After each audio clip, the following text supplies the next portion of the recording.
If you've ever lain awake at night thinking, why am I not further along? Why can't I just be better? You are not alone. This feeling has a name, a psychology, and most importantly, a solution. At its core, feeling not good enough comes down to a struggle with self-esteem, this deep belief that we don't deserve love, friendships, or success. And in severe cases, it becomes what psychologists call imposter syndrome, a persistent feeling that you're a fraud, just waiting for everyone to find out. But here's the most important thing I want you to hear. This feeling is not who you are. It is something that happened to you. So, where does it come from? Feeling not good enough is usually rooted deep in rejection, failure, criticism, shame, neglect, or childhood trauma. And here's what's crucial. These feelings are learned. They're conditioned. For people who chronically feel this way, they were made to feel that way by others.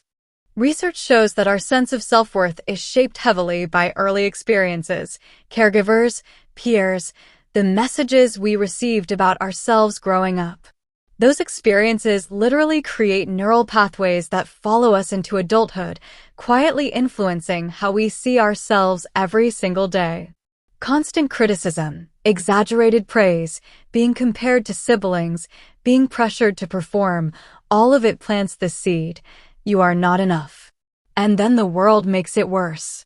Psychologists have identified thinking patterns that fuel this. Things like all or nothing thinking, where you believe you have to be perfect to have any value. Mental filtering, where you only register the negatives and dismiss everything good. And comparison thinking, measuring your worth against the highlight reels of other people's lives. We are also wired, evolutionarily, to seek approval. It kept us safe in tribes.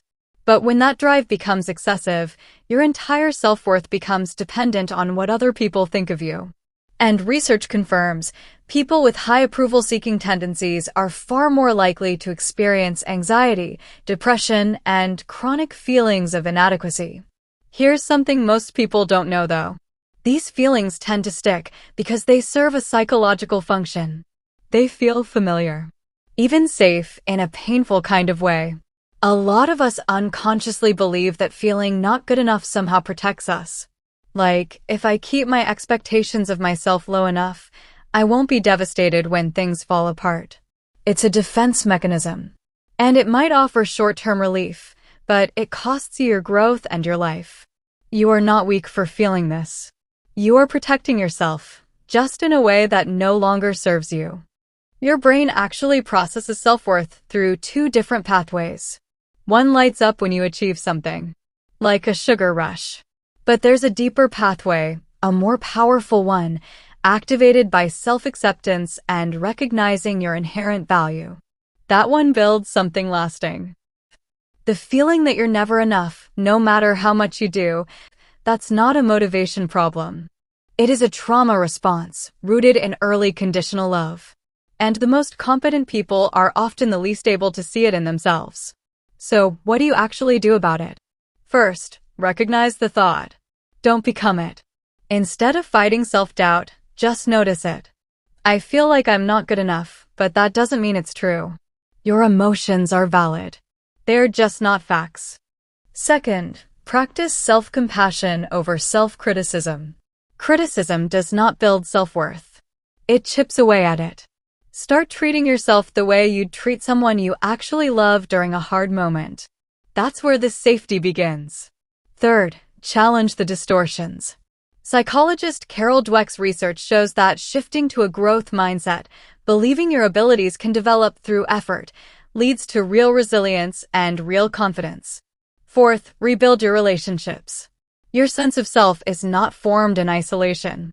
The people around you shape how you see yourself. Find the ones who reflect your truth back to you, not the ones who distort it. And fifth, get support if you need it. There is no shame in asking for help.